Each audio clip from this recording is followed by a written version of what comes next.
Let's elaborate de Bruijn graphs more with this example, which is we derived from the literature coming from Charles Dickens. And this is from his essay A Tale of Two Cities, written in 1859. So guys, the passage is something like this. So why we put it here? The example, obviously I'm quoting somebody in the end of these slides. So I've actually gathered from different literature.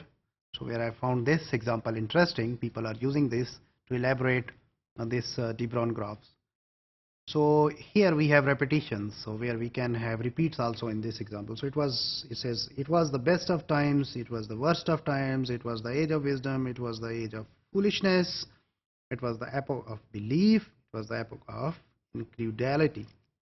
So we take those fragments and we make their short reads, right? So these are our sentences. When we make those reads, they come out at random, something like this. So these words are these, fragments or reads, some of them, and they make no sense, but we need to put them together. We need to get that passage back from these reads. So we have tens of millions of reads, and the question is, how do we assemble them? So let's try this de Bruijn approach. So we convert those reads into k-mers.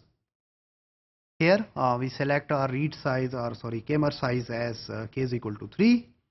So we take read 1, so it can be broken down into like first we start with THE, next one is we start from HEA, we start from EAG, and so on. So in this way we can have those k-mers coming out from this read and from the rest of them. So in the end we have broken our reads into those k-mers. What we do next is we built a de Bruijn graph, we put those k-mers together, and finally we observe different paths, or we observe different options. So one way is we can see we might have overlapping words or we might have different words, but this is how we put them together. So there is one path going like this, the other one going like this, and so on. So in the end we put all these, simplify this graph, and what we get from here is something like this. So we have, it was the consensus amongst them. So here at this position we have these three words together. Then in between we have different options. We can have option 1, it was the best of times. Since we have repeats, so obviously our repeats are right here. And then we can have different options. So we can use, for example, this guy can concatenate these all these folks together, right? This off can be coming from so many sources, kind of repeat words over here, this one and this one, right? And then we can, when we use different combinations, we can come up with different sentences. But what we get in the end, did we get our passage? Let's see. Oh, wartime, it was the foolishness, st wisdom. Does it look fine? I don't think so. Same will be you guys. So is it a good assembly, approximate, close, bad? You can look into that. Can we have the exact sentence?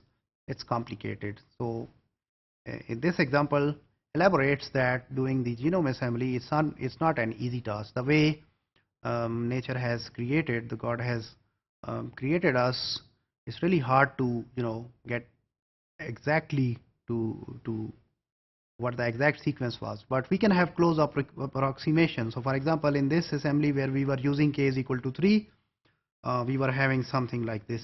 We can improve our assembly, maybe we can use k is equal to 20, and then we get something like this, maybe better one. So maybe we might improve it with the longer k sizes. But does longer k sizes is a solution? Yes, no? What do you think? Let's look into here. So we have some different bacterias. They tried different k-mers, and percentage of genome they got in unique k-mers is something like this. So when they increase from 0 to up till 20%, so they can capture most of the genome while increasing the k-mers. But then up till k30, so most of the genome is in unique k-mers.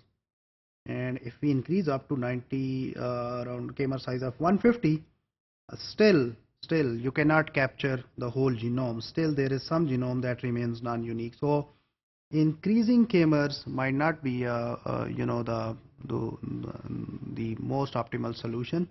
Can be approximate, but generally you can use some k values around 30. What is the issue with the longer k-mers? We will look into some slides down below.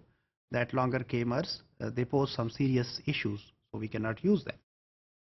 So using an appropriate size k-mer and storing information stored in millions of reads is an important aspect of de Bruijn graph algorithm. And this example tells us one more thing, that assembly is not an easy task.